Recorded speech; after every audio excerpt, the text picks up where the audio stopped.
एक बार महाराज जनक जी शैया में सोए हुए थे, तो उन्होंने स्वप्न में देखा कि वो बहुत गरीब हो गए, भूख के मारे व्याकुल हो गए।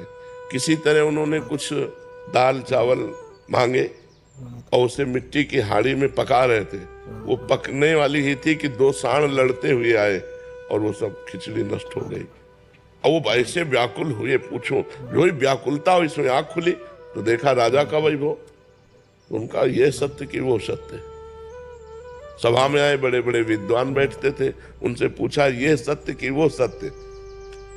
अब ये और वो का तात्पर्य कोई जाने तो उसका निर्णय करे। उनका भाव था ये सत्य जो देख रहा हूं या जो स्वप्न में देखा वो सत्य। अब बड़े बड़े विद्वान इसका उत्तर नहीं दे पाए। तो महामुनि अष्टावक्र मुनि अभी नवीन अवस्था थी, अपने पिता को मुक्त कराने के लिए राजा के जनक जी के दरबार में आए। सबने हंसी की।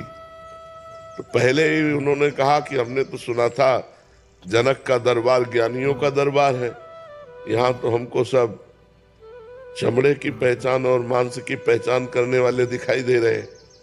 तो उन्होंने कहा कि ऐसा आप कैसे कह सकते हैं? विद्वानों ने कहा। तो बोले हंसे क्यों आप लोग? तो बोले आप 8 जगह से टेढ़े। तो बोले हाँ, हमारे स्वरूप को देखा क्या? हमारे शरीर को देखा तो शरीर में क्या है? चाम हड्डी मांस। तो यही चीज देखने वाले आप लोग हो। आप लोग ज्ञानी तो हो नहीं, क्योंकि ज्ञानी स्वरूप देखता है, शरीर नहीं। अब सबके होश उड़ गए कि बालक कोई साधारण नहीं। तो जनक जी से कहा हाँ जनक बोल, तेरा क्या प्रश्न है? तो उनका ये सत्य कि वो सत्य। बोले ना ये सत्य ना वो सत्य। जब तू जागृत में था अपने को राजा देख रहा था, थोड़ी देर में स्वप्न में गया तो भिखारी देखा, सब कुछ दुखमय लगा। लेकिन जब जगा तो फिर राजा देखा, तो जो कुछ ही क्षण में असत हो जाता है वो सत्य कैसे हो सकता है? तो ये सत्य न हो सकता। अष्टावक्र गीता का उपदेश करके जनक जी को परम बोध प्रदान किया महामुनि अष्टावक्र जी ने।